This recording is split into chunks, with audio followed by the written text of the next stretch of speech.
नमस्कार। नमस्कार। आज हम अहमदाबाद में हुए एक बेहद दुखद विमान हादसे पर बात कर रहे हैं। Air India flight 171।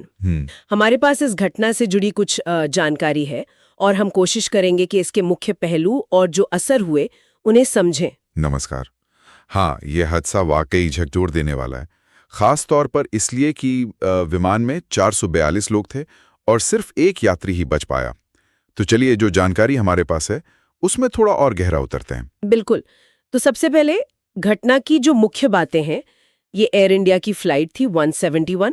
विमान था बोइंग 787-8 ड्रीमलाइनर। हाँ, ड्रीमलाइनर। ये 12 जून 2025 को अहमदाबाद के सरदार वल्लभ भाई पटेल एयरपोर्ट से लंदन कैटविक के लिए उड़ने वाली थी। हाँ। दोपहर 1:38 पर इसने उड़ान भरी, लेकिन कुछ ही मिनटों में दुर्घटना हो गई। और ये सिर्फ हवा में नहीं हुआ, ये विमान अहमदाबाद के मेघरानी नगर इलाके में गिरा, बीजे मेडिकल कॉलेज के एक हॉस्टल पर। ओह! टक्कर के बाद जबरदस्त आग लगी, बहुत धुआं उठा और बहुत अफसोस की बात है कि जमीन पर भी जो लोग वहां थे उनमें से कम 38 लोगों की मौत हो गई। हे भगवान, जमीन पर इतना असर! और विमान के अंदर, जैसा आपने कहा, 242 लोग, 230 यात्री, 12 क्रू मेंबर और सिर्फ एक यात्री जीवित बचा। आंकड़ों के लिहाज से देखें तो ये 2014 की मलेशिया एयरलाइंस फ्लाइट 17 के बाद सबसे घातक हादसों में से एक है। हाँ, बहुत बड़ी त्रासदी।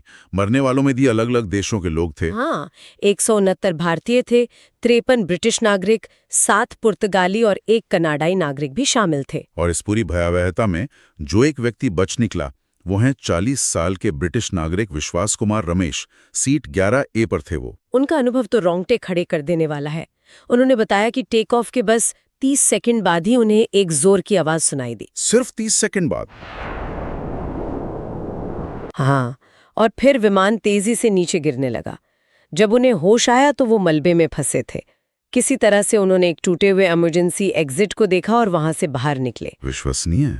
उन्हें फिर अस्पताल ले जाया गया, लेकिन दुख की बात यह है कि उनके भाई भी साथ में थे, वो नहीं बच पाए। ओह, ये तो बहुत ही दुखद है।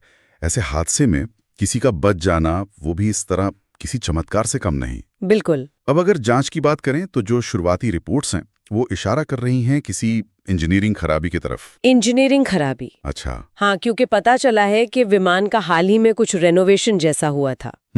और जांच के लिए जो सबसे जरूरी चीज होती है, ब्लैक बॉक्स, हाँ, वो मिल गया है। वो बरामद कर लिया गया है। तो अधिकारी अब मलबे की बारीकी से जांच कर रहे हैं ताकि पता चले कि हुआ क्या था असल में। ये बात भी अहम है कि ये बोइंग 787 ड्रीमलाइनर मॉडल का पहला ऐसा हादसा था जिसमें किसी की जान गई। हाँ, ये बहुत महत्वपूर्ण है। 787 को काफी सुरक्षित माना जाता था और इसी वजह से इस हादसे ने बोइंग की साख पर भी सवाल खड़े कर दिए। बिल्कुल। असर तुरंत दिखा। बाजार में प्री मार्केट ट्रेडिंग में ही बोइंग के शेयर 6% से ज्यादा गिर गए। हाँ, 6% काफी होता है। ये दिखाता है कि बाजार कितना चिंतित था। और सिर्फ आर्थिक असर नहीं, हवाई यात्रा पर भी असर पड़ा। जाहिर है। एहतियात के तौर पर सुरक्षा जांच वगैरह की वजह से अहमदाबाद से लंदन गैटविक की एयर इंडिया की एक और फ्लाइट रद्द करनी पड़ी। हाँ, सेफ्टी चेक्स तो जरूरी हैं ऐसे में। और एक और बहुत ही संवेदनशील पहलू है इस हादसे का, वो है पीड़ितों की पहचान। हाँ, वो प्रक्रिया तो बहुत मुश्किल होती होगी। बहुत मुश्किल। सूरत में 2 ब्रिटिश नागरिक थे, मोहम्मद अदनान मास्टर और अकील नाना बावा, और उनकी पत्नी हाना। उनके शवों की पहचान डीएनए टेस्टिंग से हुई और फिर उन्हें दफनाया गया। परिवारों के लिए कितना कठिन समय रहा होगा।